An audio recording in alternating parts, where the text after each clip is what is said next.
As we begin Holy Week, we start with a very dramatic beginning. Hosanna in the highest, palms waving.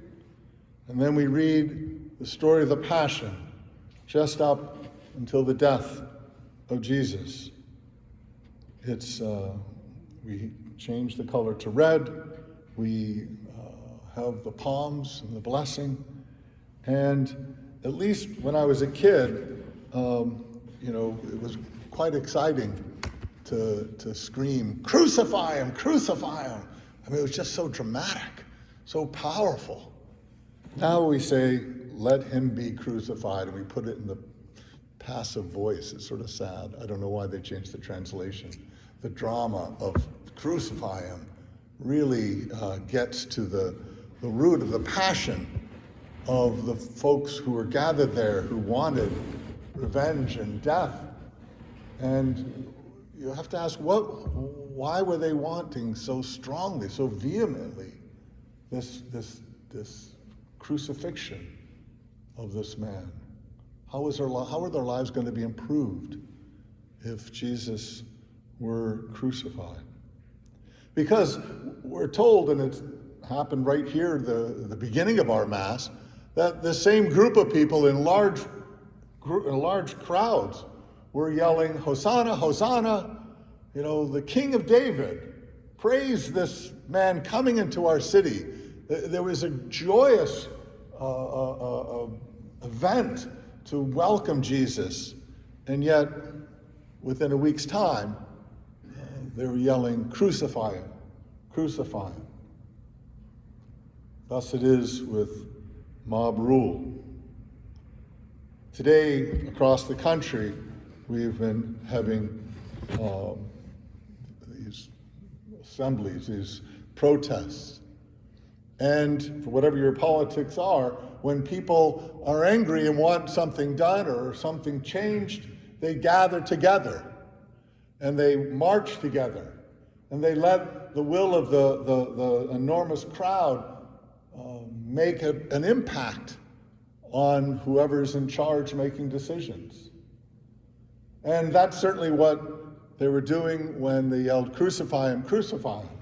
They wanted to make sure that this man, Jesus, was crucified, not Barabbas. Let him be freed. Make sure you get Jesus. The crowd was strong and sure. And among them, one can't help but think the apostles were shrinking in the background, hiding, perhaps fearful of the crowd. But even they aren't, perfectly sinless. When Jesus was praying and gathering in the garden and trying to make peace with his God, with his Father, in this last week of desperation before his execution, they fell asleep. They couldn't even stay awake. They didn't have the same zeal that the crowd seemed to have when they were yelling, "Crucify him, crucify him." And that scared the apostles, and they fled. And only came back together afterwards when the rumor was that Jesus had been resurrected.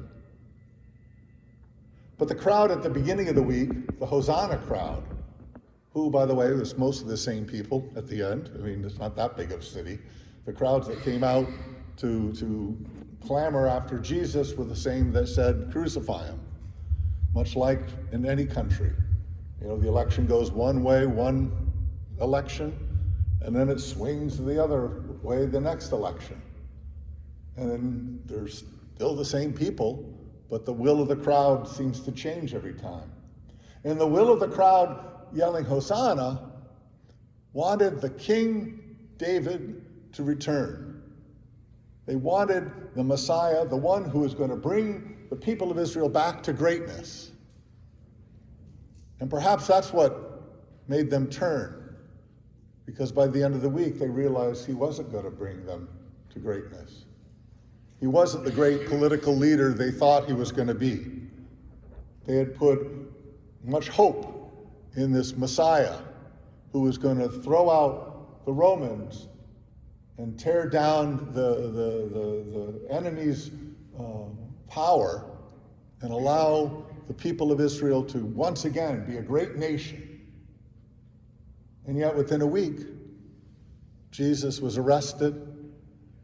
His apostles, his followers all abandoned him. And he was facing Pilate to be crucified. And they gave up. And they decided this isn't the one they wanted. They wanted great political power. They wanted to raise up the nation of Israel. We have to remember that in our lives as well. We don't know always what we want.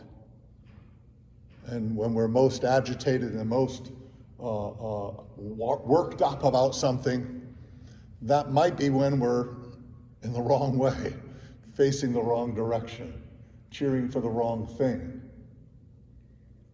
Maybe we need to be in that garden with Jesus, staying awake and praying instead of falling asleep. When we have political movements, when we have rallies, we need to know why we're doing them and what the impact may have. And sometimes it's because we're fighting true evil. We're fighting true dangers. We're fighting perhaps illegal wars and discrimination and violence and tyranny. But other times, we're just seeking our own interest, trying to find out what we want instead of what's truly good. The stories we read at Palm Sunday tell us more about ourselves than God. Tells us how we act when we're a mob, a group, a crowd. And it tells us how we abandon our beliefs and fall asleep at the most important times. We have another week before we celebrate Easter. May we reflect on who we are as a crowd, as a people, as a church, as a nation. May we focus on what is truly good and listen to Jesus, who is the King, but not in the way that's going to run our government or restore Israel. He's the King in the way that we owe him the ability to stay awake, to listen, and to follow his words.